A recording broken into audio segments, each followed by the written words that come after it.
ടീമേ കൊച്ചിന്ന് വയനാട് വന്നേക്കണേട്ടാ, പുൽപ്പള്ളിയിൽ വന്നേക്കണ. 1 ലക്ഷം രൂപ കഴിഞ്ഞാൽ ഒരു റിസോർട്ട് കൊടുക്കുന്നെന്ന് പറഞ്ഞ് അപ്പൊ അതിനെക്കുറിച്ച് അറിയാൻ വേണ്ടി വന്നേട്ടാ. കമൺ സാറേ. യെസ്, സാധാരണക്കാർക്ക് റിസോർട്ട് കൊടുക്കണ്ടെന്ന് പറഞ്ഞ 1 ലക്ഷം രൂപക്ക് തീർച്ചയായിട്ടും അതിനെക്കുറിച്ചൊന്ന് അറിയാൻ വേണ്ടി വന്നതാ. അതായത് ഇവിടെ നമുക്ക് എല്ലാവർക്കും ജീവിതത്തിൽ വലിയ ആഗ്രഹങ്ങളൊക്കെ ഉണ്ടാവും. എനിക്കും വലിയ ആഗ്രഹങ്ങളൊക്കെ ഉണ്ടായിരുന്നു കേട്ടോ. അതിലേറ്റവും വലിയ ആഗ്രഹമായിരുന്നു നമുക്കൊരു റിസോർട്ട് സ്വന്തമായിട്ട് വാങ്ങിക്കുക എന്നുള്ളത്. അപ്പം ഞാനത് വാങ്ങിച്ചു കഴിഞ്ഞപ്പോൾ എനിക്ക് തോന്നി എന്തുകൊണ്ട് മറ്റുള്ളവർക്ക് കൊടുത്തുകൂടാ. പക്ഷെ എല്ലാവർക്കൊണ്ടും അത് ഇത്ര 75 ലക്ഷം രൂപ കൊടുത്ത് ഇത്തരത്തിൽ റിസോർട്ട് വാങ്ങാൻ പറ്റണമെന്നില്ല. എന്തായാലും ഒരാൾ വാങ്ങുമ്പോൾ 75 ലക്ഷം രൂപ തരുമ്പോൾ അയാൾക്ക് രജിസ്റ്റർ ചെയ്ത് കൊടുക്കണം. അപ്പം ഞങ്ങൾ ചിന്തിച്ച് എന്തുകൊണ്ട് 1 ലക്ഷം രൂപയ്ക്ക് 75 പേർക്ക് രജിസ്റ്റർ ചെയ്ത് കൊടുത്തുകൂടാ. അതായത് ഞാനിപ്പോൾ 1 ലക്ഷം രൂപ വാങ്ങിച്ചു കഴിഞ്ഞാൽ എനിക്ക് രജിസ്റ്റർ ചെയ്ത് തരുമോ? 75 പേരുടെ റിയൽ എസ്റ്റേറ്റ് സിൻഡിക്കേറ്റ് ഒരു ഗ്രൂപ്പ് ആക്കിയിട്ട് 75 പേരും അതിൽ ഇൻക്ലൂഡ് ചെയ്തിട്ട് നിങ്ങൾ 75 പേരിലും ആധാരം രജിസ്റ്റർ ചെയ്ത് തരണം. വേറൊരു സംശയം കൂടെ ഉണ്ട്. ഇനി 75 പേർക്കല്ലാതെ നമുക്ക് ചിലപ്പോ ഇനി 10 പേര് അങ്ങനെ ഡിവൈഡ് ചെയ്ത് നമുക്ക് ഇപ്പൊ 2 പേര് മണിക്കിനെ മേടിക്കാൻ പറ്റുമോ? അങ്ങനെ ചെയ്യും. അപ്പൊ പകുതി മതി. എക്സാമ്പിൾ ആയിട്ട് ബിനീഷ് ഭായിയുടെ ഫ്രണ്ട്സ് ഒരു 10 പേര് വന്നു, 7.5 ലക്ഷം രൂപ വെച്ചിട്ട് 10 പേര് വന്നാലും കുഴപ്പമില്ല. ഞാൻ എക്സാമ്പിൾ ഏറ്റവും ചെറിയൊരു എമൗണ്ട് ആണ് 1 lakh rupees പറഞ്ഞത്. അപ്പൊ 1 lakh rupeesന്റെ 75 ഷെയറോ അതിന്റെ ഗുണിതങ്ങളോ യാതൊരു കുഴപ്പമൊന്നുമില്ല. അപ്പൊ എന്താ ഗുണം എന്ന് വെച്ച് കഴിഞ്ഞാൽ ഇത് ഞങ്ങൾ റെന്റ് ഔട്ട് ചെയ്യണത് 20,000 rupees ഡെയിലി. അപ്പൊ ഇതിന് കിട്ടുന്ന ഒരു വാടക 6 ലക്ഷം മാസം പ്രതീക്ഷിക്കാൻ പറ്റും. അപ്പൊ കിട്ടുന്ന വാടക എത്രയാണോ അതൊരു LLP സംവിധാനത്തിലൂടെ ഈക്വൽ ആയിട്ട് ഡിവൈഡ് ചെയ്ത് അങ്ങോട്ട് തരണം നിങ്ങളുടെ അക്കൗണ്ടിലേക്ക്. അപ്പൊ ശരിക്കും പറഞ്ഞിട്ടുണ്ടെങ്കിലേ വയനാട് പുൽപ്പള്ളിയാന്ന് പറഞ്ഞു, പുൽപ്പള്ളിയിൽ നിന്ന് അധികം ദൂരം ഉണ്ട് ഇങ്ങോട്ട്? ജസ്റ്റ് 2 കിലോമീറ്റർ അത്രേ ഉള്ളൂ. എത്ര റിസോർട്ടുകളാണ് നമ്മൾ ആദ്യം പ്ലാൻ ചെയ്യുന്നത്?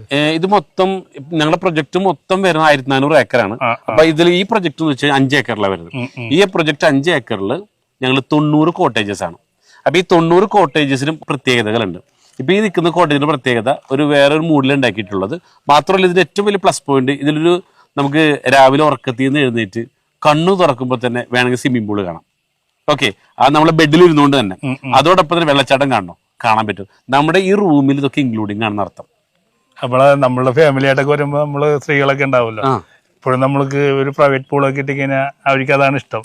നമ്മള് പണ്ടൊക്കെ സ്ത്രീകൾക്ക് കുളത്തിലും പുഴയിലൊക്കെ പോയിട്ട് മുങ്ങി കുളിക്കായിരുന്നു. ഇന്ന് സോഷ്യൽ മീഡിയ ഒക്കെ ആക്റ്റീവ് ആയാലും അതൊന്നും നടക്കാറില്ല. പക്ഷെ ഇവിടെ നമുക്കൊരു പ്ലസ് പോയിന്റ് എന്ന് വെച്ചാൽ ഇത് കംപ്ലീറ്റ് ഒരു പ്രൈവറ്റ് പൂളാണ്. ഫാമിലി ആയിട്ട് നീന്തി തുടിക്കാൻ അവസരം ഇടുന്നുണ്ടെന്നുള്ളതാണ്. ഇപ്പൊ ഞാൻ നിൽക്കുന്ന റിസോർട്ടിനെ കുറിച്ചാണ് പറയുന്നത്. അതെ അതെ. ഇത് എത്ര സെന്റ് സ്ഥലത്തിലാ? ഇത് 5 സെന്റ് ഭൂമിയാണ്. ഇപ്പോ ബിനീഷ് ഭായിക്ക് 75 ലക്ഷം രൂപ ഞങ്ങൾക്ക് തന്നു കഴിഞ്ഞാൽ ഇത് നിങ്ങളുടെ പേരിൽ ആധാരം രജിസ്റ്റർ ചെയ്ത് 5 സെന്റ് ഭൂമി അങ്ങോട്ട് തരും. ഈ ഒരു കോട്ടേജ് വാങ്ങിക്കുമ്പോൾ നിങ്ങൾക്ക് ഇടയ്ക്കിടയ്ക്ക് ഒന്ന് താമസിക്കാം. ഓപ്ഷൻ 1. രണ്ടാമത്തെ കാര്യം, ഇതിൽ നിന്ന് ഞങ്ങൾ തന്നെ റെന്റ് ഔട്ട് ചെയ്ത് തരും. അപ്പൊ ഇതിൽ നിന്ന് കിട്ടുന്ന വാടക നിങ്ങൾക്ക് ചെറിയ സർവീസ് ചാർജ് ഞങ്ങൾ എടുക്കുള്ളൂ, ബാക്കി നിങ്ങൾക്ക് തരണം. അതിന് പുറമെ നിങ്ങൾ കേട്ടിട്ടുണ്ടാവും പണം കായ്ക്കുന്ന മരുന്ന്. അതിനെ കുറിച്ച് ചോദിക്കാൻ വേണ്ടി തന്നെയായിരുന്നു. അതെ അതെ അതെ. എനിക്ക് ഏറ്റവും കൂടുതൽ സ്ട്രൈക്ക് ആയത് അതാണ്.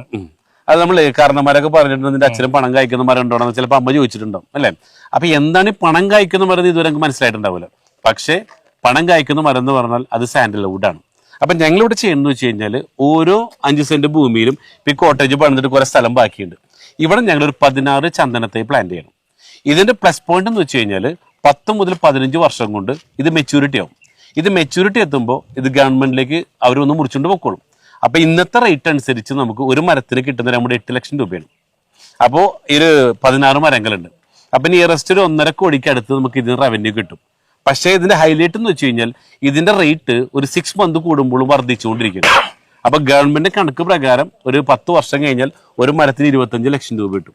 അതായത് 16 മരത്തിന് ഒരു 4 കോടിക്ക് മേലെ കിട്ടും അർത്ഥം. അപ്പൊ എന്തായി? റെന്റും കിട്ടി, ലാഭമായി, പ്രോഫിറ്റ്. ഇത് എവറി 15 ഇയർ ആണ്. Every 15 year. പിന്നെ നമ്മള് ഞാനൊരു 3D വീഡിയോ കണ്ടിട്ടാ വരുന്നത്. ഇത് വെച്ചിട്ടുണ്ടെങ്കിൽ ഇപ്പൊ ഇത് പണി നടക്കുന്ന സ്ഥലത്താണ്. ഇപ്പൊ പണി ഫുള്ള് കഴിഞ്ഞുള്ള ഒരു വീഡിയോ ഞാൻ കണ്ടിട്ടുണ്ടെങ്കിൽ വേറെ ലോകത്തേക്ക് പോകണമല്ലോ തോന്നും. ശരിക്കും പറഞ്ഞിട്ടുണ്ടെങ്കിൽ ഇതൊന്നും അല്ല വിഷ്വലി, ഇത് കഴിയുമ്പോഴുള്ള വിഷ്വലി. അതൊന്നും നമുക്ക് ആൾക്കാരോട് പറയാം. പിന്നെ ഇതൊരു 5 വർഷം കൊണ്ട് കഴിഞ്ഞുണ്ടല്ലോ, ഇത് മൊത്തം ചന്ദനക്കാടാ. അപ്പൊ ചന്ദനക്കാട്ടിൽ 90 കോട്ടേജ്, അതിലൊരു ഒരു ഏക്കറിലെ കോമൺ അമ്യൂണിറ്റീസ്, അതായത് ഒരു സ്വിമ്മിംഗ് പൂൾ, അത് കുറച്ച് വലിയ സ്വിമ്മിംഗ് പൂൾ ഉണ്ട്, എല്ലാവർക്കും ഉപയോഗിക്കാം. അരോമ തെറാപ്പി, ഈ ചന്ദനം ഉപയോഗിച്ച കുറെ തെറാപ്പി ഉണ്ട്.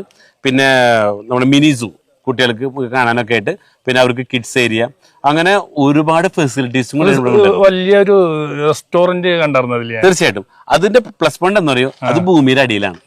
500 പേർക്കുള്ള പാർട്ടി ഹാള് അവിടെ പണി തുടങ്ങിയിട്ടുണ്ട്. അവിടെ കണ്ട മണ്ണെടുത്ത് തുടങ്ങി അല്ലെ. അവിടെ 500 പേർക്ക് അണ്ടർഗ്രൗണ്ടിലാണ് പാർട്ടി ഹാള്. മാത്രമല്ല ഈ ഒരു സാൻഡൽവുഡിന്റെ കാര്യം പറഞ്ഞല്ലോ, ഇന്ന് ഏറ്റവും കൂടുതൽ ഔഷധ ഗുണമുള്ള ഒരു സസ്യമാണ് ചന്ദനം. മാത്രമല്ല ഓക്സിജൻ ഒരുപാട് സർക്കുലേറ്റ് ചെയ്യുന്ന ഒരു വൃക്ഷം കൂടിയാണ് ചന്ദനം എന്ന് പറയുമ്പോൾ. അപ്പൊ ഇവിടെ താമസിക്കുമ്പോൾ നമുക്ക് ഫ്രഷ് എയർ കിട്ടണം. അതായത് ഓക്സിജൻ ഫ്രഷ് ആയിട്ട് കിട്ടും. ഇപ്പൊ നമുക്കറിയാലോ കൊറോണ സമയത്ത് ഏറ്റവും കൂടുതൽ ആൾക്കാർ മരിച്ചതിന്റെ പേരില്ല, ഓക്സിജൻ കിട്ടാണ്ട.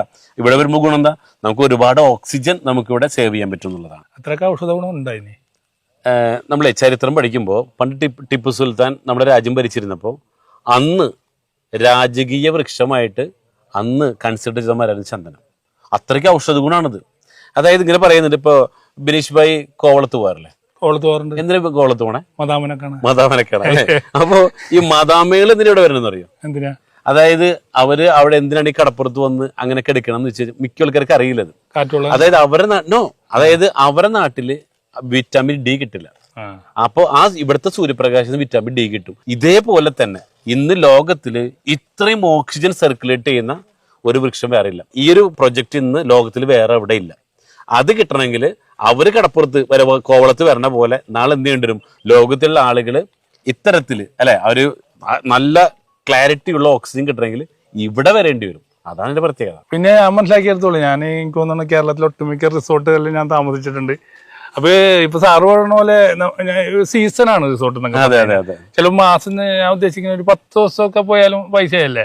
മാസത്തിൽ 10 ദിവസം പോയാൽ പോലും 20,000 രൂപ 2 ലക്ഷം രൂപ. അപ്പൊ നമുക്ക് ഒരു വർഷം കണക്കൂട്ടി കഴിഞ്ഞാൽ 24 ലക്ഷം രൂപ അത്ര കിട്ടുമല്ലേ? അതൊക്കെ ഞങ്ങൾ ചെറിയ എമൗണ്ട് ആണോ. ഞങ്ങള് ഓൾറെഡി 100% കോൺഫിഡന്റ് ആണ്. ഇത് 365 ദിവസം റെന്റിന് കൊടുക്കാനുള്ള എല്ലാവിധ മാർക്കറ്റിംഗ് സെറ്റപ്പ് ഞങ്ങൾ ഉണ്ടാക്കി കഴിഞ്ഞു. ഇപ്പൊ നമ്മളിപ്പോ കഴിയാറായി 90% കഴിഞ്ഞിരിക്കുകയാണ്. ഇതൊക്കെ ഇത് പോയതാണ്. ഇതൊക്കെ പോലെ സെല്ലൗട്ട് എന്റെ തോന്നും. എനിക്കൊരു തൃശ്ശൂരിലെ ഒരു മിസ്റ്റർ സെബാസ്റ്റ്യന്റെ ആണ്. അപ്പുറത്തേക്ക് കാണുന്നത് ഒരു കോട്ടയത്തെ ഏറ്റുമാനൂർ ലീലാമ ജിമ്മിച്ചിന്റെതാണ്. തൊട്ടപ്പുറത്ത് കാണുന്നത് ചങ്ങനാശ്ശേരിയുള്ള ലിറ്റി അഭിലാഷിനെയാണ്. അതിന്റെ അപ്പുറത്തുള്ളത് ഒരു മതിലകത്ത് റാഫി മതിലകം പാട്ടുകാരനുണ്ട്, പുള്ളിയുടേതാണ്.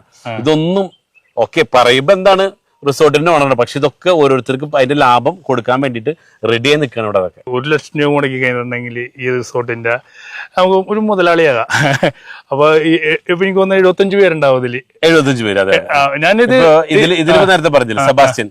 അവര് തോന്നുന്നു എനിക്കൊരു അവർ 5 സുഹൃത്തുക്കൾ കൂടി ഷെയർ ആയിരുന്നു. അതേസമയം അപ്പുറത്തുണ്ട് ഞാൻ നേരത്തെ ലീലാമ, അവര് തോന്നുന്നു ഏകദേശം ഒരു 16 പേരുണ്ട്.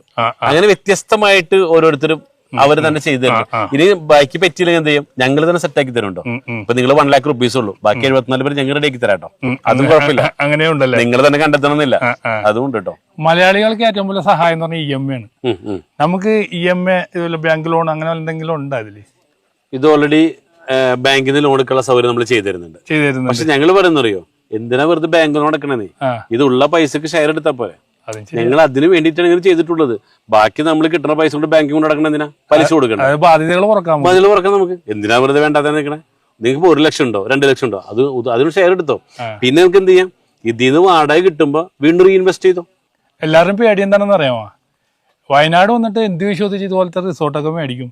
കാരണം വെച്ചാൽ വയനാടെന്ന് കേൾക്കുമ്പോൾ തന്നെ പേടിയാണ്. കഴിഞ്ഞുള്ളിൽ തന്നെ മറ്റേ ചുരൽമലയിൽ ഭയങ്കര പ്രകൃതി ദുരന്തങ്ങൾ ഉണ്ടായതാ. അത്തരത്തിലുള്ള എങ്കിലും പ്രകൃതി ദുരന്തങ്ങളുള്ള വരാൻ പറ്റിയ സ്ഥലങ്ങളാണ് ഇതൊക്കെ. ഇത് ഞങ്ങൾ ഇവിടെ തുടങ്ങാൻ പോകണമെന്ന് പറഞ്ഞപ്പോ പല ആൾക്കാരും ചോദിച്ചൊരു ചോദ്യം ഉണ്ട്.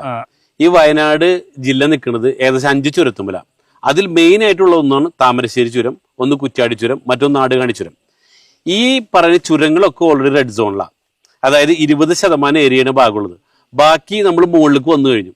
ഇപ്പൊ മുകളിൽ പറയുമ്പോൾ സമുദ്രനിരപ്പിൽ നിന്ന് 700-800 മീറ്റർ ഹൈറ്റിലാണ് നിൽക്കുന്നത്. ഇനി പ്രകൃതിക്ഷോഭം ഉണ്ടാവാനായിട്ട് മലകളില്ല മുകളിൽ, നമ്മൾ ഏറ്റവും ടോപ്പിലാണ് നിൽക്കുന്നത്. അതായത് Kerala national disaster management report പ്രകാരം 50 വർഷത്തിന് മുമ്പോ 50 വർഷത്തിന് ശേഷമോ യാതൊരുവിധ പ്രകൃതിക്ഷോഭം റിപ്പോർട്ട് ചെയ്ത മേഖലയാണ് വയനാട് പുൽപ്പള്ളി ഏരിയ എന്ന് പറഞ്ഞത്. ഇവിടെയാണ് നമ്മൾ ഈ പ്രൊജക്ട് തുടങ്ങിയിട്ടുള്ളത്. അതുകൊണ്ട് എന്ത് ചെയ്യാം, നിങ്ങൾ മുടക്കുന്ന പണം 100% സെക്യൂർ ആണ്. പിന്നെ എനിക്കൊരു സംശയം കൂടി ഉണ്ട്. നമ്മളിപ്പോ 5 സെന്റ് സ്ഥലത്താണ് ഈ റിസോർട്ട് ഇരിക്കുന്നത്. അതെ. ചിലപ്പോ ചില ക്ലയന്റ് വന്നിട്ട് പറയണേ നമുക്ക് ഇപ്പൊ 3 റിസോർട്ട് ഒരേ കോമ്പൗണ്ടിൽ തന്നെ വേണം, 4 റിസോർട്ട് വേണം, ചിലപ്പോ ഈ റിസോർട്ടിന് മേലിൽ ഒരെണ്ണം വേണം. അപ്പൊ അതൊക്കെ നമ്മുടെ ഡിസൈനിൽ അങ്ങനെ ചെയ്ത് കൊടുക്കുവോ? ഇപ്പൊ ഒരു ക്ലയന്റ് വന്നിട്ട് പറയണ അപ്സ്റ്റെയർ വേണം എന്ന് പറഞ്ഞിട്ടുണ്ട്. താഴെ ഒരു റൂം, മുകളിൽ റൂം. അതിപ്പോ അടുത്ത ദിവസം കൺസ്ട്രക്ഷൻ തുടങ്ങുകയാണ്. പിന്നെ വേറെ ക്ലയന്റ് വന്നിട്ട് പറഞ്ഞ് 6 റൂം വേണമെന്നുണ്ട്. താഴെ 2 മുകളിൽ 4. അങ്ങനെ കസ്റ്റമർക്ക് കസ്റ്റമൈസ് ചെയ്യാൻ പറ്റും. അതിനുള്ള അവസരം ഇവിടെ ഉണ്ടെന്നുള്ളതാണ്. ടീം എനിക്ക് ഏറ്റവും ഇഷ്ടപ്പെട്ട് വെച്ചിട്ടുണ്ടെങ്കിലേ, ഞാനൊരു സാധാരണക്കാരാണ്, കാണുന്ന ആൾക്കാരും സാധാരണക്കാരാണ്. അപ്പൊ നമുക്ക് ഒരു റിസോർട്ടിന് ഓണറാകാൻ പറ്റുമെന്നൊക്കെ പറഞ്ഞ് കേട്ടിട്ടേ ഉള്ളൂ. ഇപ്പൊ ഇവിടെ വന്നിട്ട് ലൈവായിട്ട് ഞാൻ അറിഞ്ഞ് അപ്പോൾ ഒത്തിരി പേർക്ക് ഇത് ഈ വീഡിയോ ഉപകാരപ്പെടും. ടീമേ, സാധാരണക്കാർക്ക് വേണ്ടി സാധാരണക്കാരൻ ചെയ്തൊരു വീഡിയോ ഉണ്ടാ. അപ്പോൾ 1 ലക്ഷം രൂപ മുടക്കി കഴിഞ്ഞിട്ടുണ്ടെങ്കിൽ നമ്മുടെ ഈ വില്ലയുടെ ഓണറാകട്ടെ. ഞാൻ ഓണറായി, നിങ്ങൾക്കും ആകട്ടെ.